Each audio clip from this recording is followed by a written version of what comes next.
दोस्तों स्वागत है आपका कॉमिक्स टाइम्स में। और आज हम शुरू कर रहे हैं महाबली शेरा की कॉमिक्स देवता का ताज का दूसरा भाग।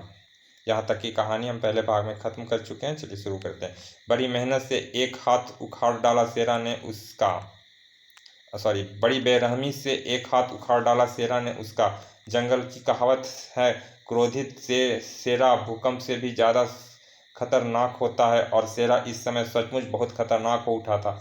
इसी पल अजीबोगरीब तरीकों के से लंबा होता चला गया। वाइपर, तूने अभी वाइपर की ताकत नहीं देखी है शेरा। संभल भी ना पाया था शेरा की मौत बनकर लिपट गया वाइपर। ओह, मेरी हड्डियां चटक सी रही है। इसी पल पिंगल ने फेंका वह नुकीला टहनी। इसे संभालो महाबली, लपक लिया शेरा ने इसे। अगले ही पल जब जबड़ा फाड़े वाइपर के मुंह में धंस गया वह नुकीली टहनी। खचाक, दर्द से तिलमिलाकर एक और हट गया था वाइपर। बस कमीने, अब नहीं बचेगा तू। अगले ही पल चाकू से गोद डाला वाइपर को शेरा ने। इससे पहले कि शेरा व पिंगल कुछ समझ पाते, गायब हो गया मृतक वाइपर का शरीर। यह अचानक कहाँ गायब हो गया? क्यों चीते पर आक्रमण कर रहा था ये? शेरा के दिमाग में मच गई सनसनी। उधर दहाड़ उठा फुफेला। कौन है वाइपर को मारने वाला कमीना? हे खोपड़ी दंड, मुझे उसका नाम बता। अगले ही पल खोपड़ी दंड से निकली प्रकाश किरणें एक स्क्रीन नुमा पर्दे का रूप लेती चली गई। पर्दे पर जो कुछ नजर आया उसे देख चौंक पड़ा वो। ओह, शेरा है इसका नाम, यानी डिंगल का बेटा पिंगल शेरा को मेरा सर्वनाश करने के लिए ले आया। महाबली शेरा। भभक उठी फुफेला की आंखें। मुझ तक पहुंचने से पहले उसे अपनी मौत को गले लगाना होगा, और उसे मौत देने का काम करेगा मिसाइला मिसाइला। अगले ही पल मिसाइला से मानसिक संपर्क स्थापित करने लगा वो। मिसाइला मिसाइला। उधर पहाड़ी की चोटी पर खड़े थे शेरा और पिंगल। ओह, दूर दूर तक सिर्फ खौफनाक घाटियां ही नजर आ रही है। नन्ही चींटियों से कहीं कहीं स्थित है इन्हीं घाटियों में कहीं स्थित है फुफेला का ठिकाना। हमें उसे खोजना होगा। उससे पहले तुम्हें मिसाइला से निपटना होगा कमीनों। हा हा हा हा हा। बिजली की गति से शेरा की तरफ लहराता चला गया मिसाइला। हा हा, तुम्हारी हड्डियां भी नहीं मिलेगी इन घाटियों में। फुर्ती से एक और गिरकर अपने आप को बचाया शेरा ने। मिसाइला पलटा और अपने हाथों से उगले यह अनोखे हथियार। यह लड़का ही इस सारी मुसीबत की जड़ है। इससे पहले कि पिंगल के चिथड़े उड़ जाते, बिजली की गति से एक और धकेला शेरा ने उसे। बड़ाम क्रोधित शेरा टूट पड़ा मिसाइला पर। लड़ते लड़ते दोनों एक खतरनाक जगह पर पहुंच चुके थे, जहां दूसरी ओर थी सैकड़ों फीट की गहरी खाई। हे देवता, महाबली की रक्षा करना। खाई की तरफ खिसकते चले गए शेरा के कदम। हा हा हा, पीछे मौत है और सामने मिसाइला। अब कैसे बचेगा शेरा? इसी पल अपनी भरपूर ताकत के साथ आ टकराया पिंगल मिसाइला से। धड़ाक। ओह, और अगले ही पल गिरता चला गया मिसाइला सैकड़ों फीट गहरी खाई में। एक कर्णभेदी विस्फोट के साथ परखच्चे उड़ गए। बड़ा शाबाश पिंगल, तुमने एक बार फिर शेरा की जान बचाई है। ऐसा नहीं कहे महाबली, मैं तो आपके पैरों की धूल भी नहीं हूँ। पहाड़ी से नीचे उतरते चले गए दोनों। कब तब ना जाने फुफेला तक कब पहुँचे पाएंगे हम। फुफेला के कक्ष में मच गई सनसनी। ओह, मिसाइला मारा गया? क्या हो रहा है यह सब? प्रणाम। इसी पल कक्ष में प्रवेश किया मंकोड़ा ने।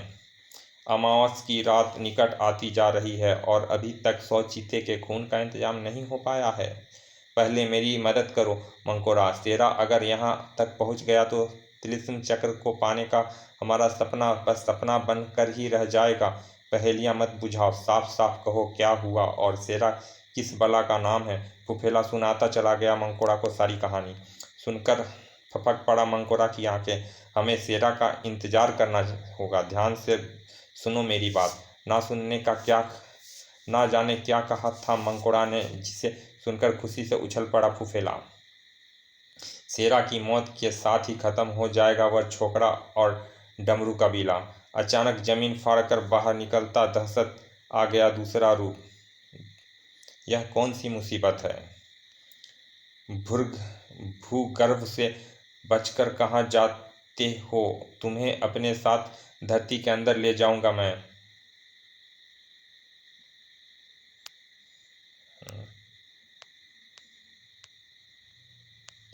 बिजली की गति से फेंका शेरा ने खंजर। धरती में तो अब ले ले जाएगा ना मुझे, तब मैं तुझे वापस धरती में जाने दूंगा। खंजर भूगर्भ के मस्तिष्क में जा धंसा। खचाक आ दर्द से तिलमिला कर शेरा को दूर उछाल डाला उसने। मैं तुझे 100 टुकड़ों में काट कर रख दूंगा शेरा। तलवार फिर लिए शेरा की तरफ वह बढ़ा। महाबली इससे पहले कि तलवार शेरा की जिस्म भेद पाती, उसके आगे दीवार बनकर खड़ा हुआ नन्हा मासूम। खचाक पिंगल पगलाया सा चीख पड़ा शेरा। अगले ही पल चाकू से गोद रख दिया शेरा ने भूगर्भ को। ले मर कमीने। नन्हे से पिंगल को अपनी बाहों में उठा लिया उसने। यह क्या किया तूने पिंगल? मुझे बचाने के लिए अपने प्राण दे डाले पागले। दर्द से जबड़े खींच गया मासूम के। मैं अपने पिता के हत्यारे से बदला ना ले सका महाबली का, किंतु वादा करो इस धरती से फुफेला जैसे शैतानों का नाश कर देंगे आप। अलविदा। गर्दन एक तरफ ढल गई पिंगल की। शेरा की आंखों से निकलने वाले आंसू भीगते चले गए पिंगल के चेहरे को। इससे बड़ी श्रद्धांजलि और क्या दे सकता था शेरा उस मासूम को। पिंगल की चिता के साथ ही सुलग उठी शेरा के दिल में भी एक चिता। तेरी जलती हुई चिता की सौगंध पिंगल शेरा के हाथों तबाह हो जाएगा फुफेला, सर्वनाश हो जाएगा संसार भर में फैली फुफेला जैसी समस्त ताकतों का। इसी पल हवा में उठता चला गया शेरा। आश्चर्य से चीख उठा वो। ओह, कौन खींच रहा है यह मुझे? गूंज उठा फुफेला के अट्टहासे से कक्ष का जर्रा जर्रा। हा हा हा, शेरा को मेरी कैद में लाने हा शेरा को मेरी कैद में लेने में सफल हो गया मंकोड़ा। अब मैं दूंगा शेरा को भयानक नाक मौत। उधर डमरू कबीले में प्रकट हुआ मंकोड़ा। ध्यान से सुनो, तुम्हारा हिमायती शेरा मारा जा चुका है। अब यदि कामरून को जिंदा देखना चाहते हो तो अमावस्या से पहले 100 चीते का खून एकत्रित करके मुझे सौंप दो, वरना इस कबीले की तबाही निश्चित है। डमरू कबीले को दहशत में डूबा छोड़ा गायब हो गया मंकोड़ा। हे देवता, यह खबर चीज सच ना हो। यह खबर हरगिज सच ना हो। धड़ धड़ बज उठा था हर किसी का दिल। यहाँ कहाँ आकर कैद हो गया हूँ मैं? फुफेला ने ही कैद किया है मुझे। उधर शेरा फंस गया था एक अजीब सी मुसीबत में। सही कहा तूने शेरा, फुफेला से टकराकर अपनी मौत को गले लगाया है तूने। अब एक भयानक मौत मरना होगा तुझे। फुफेला के स्वर में भेड़ियों सी गुर्राहट थी। अगले ही पल भट्टी की तरह दहकता चला गया वह पिंजड़ा। ओह, यदि कुछ देर और इसमें कैद रहा तो भुट्टे की तरह भुन जाऊंगा मैं। इसी पल शेरा की नजरें जा टिकी सामने की दीवार पर। शायद वही खोपड़ी इस पिंजरे के खुलने का रहस्य है। यही समय है कुछ करने का। शेरा का हाथ कस गया खंजर पर। विद्युत की गति से फेंका गया खंजर जा लगा खोपड़ी से। खटाक। अगले ही पल पिंजरे से आजाद हो गया शेरा। ना जाने कहाँ छुपा है वह शैतान, उसे हर हाल में खोजना होगा। उस अजीब से सुरंग मार्ग पर चल पड़ा शेरा। इसी पर सुरंग का फर्श तेजी से छत की ओर उठता चला गया। हे देवता, यह क्या चमत्कार है! अगले ही पल एक जोरदार धमाके के साथ टकरा गया सुरंग के दोनों हिस्से। ना जाने शेरा का क्या हाल हुआ था। फुफेला के अट्ठहासे से थर्रा उठा कक्ष का कोना कोना। हा, फुफेला अमर है। सोने के जंगलों का बादशाह भी ना मार पाया मुझे। अब यह देवता का ताज मेरा है। यह ताज डमरू कबीले की अमानत है और उसे वापस लेकर जाएगा शेरा।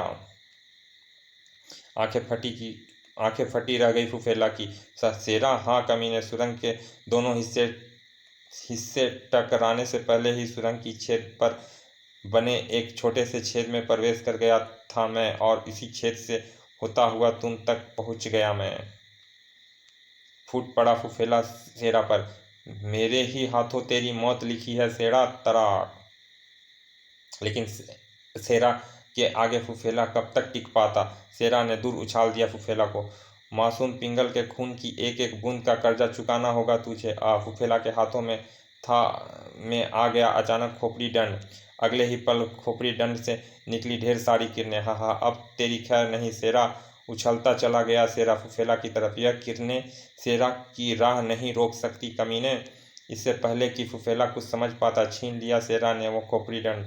शेरा शेर सा गुर्राया शेरा, इससे पहले कि मैं यह खोपड़ी दंड तेरे हलक में डालकर प्राण बाहर निकालूं, बता कामरून कहाँ है। वह वे दीवार के पीछे है।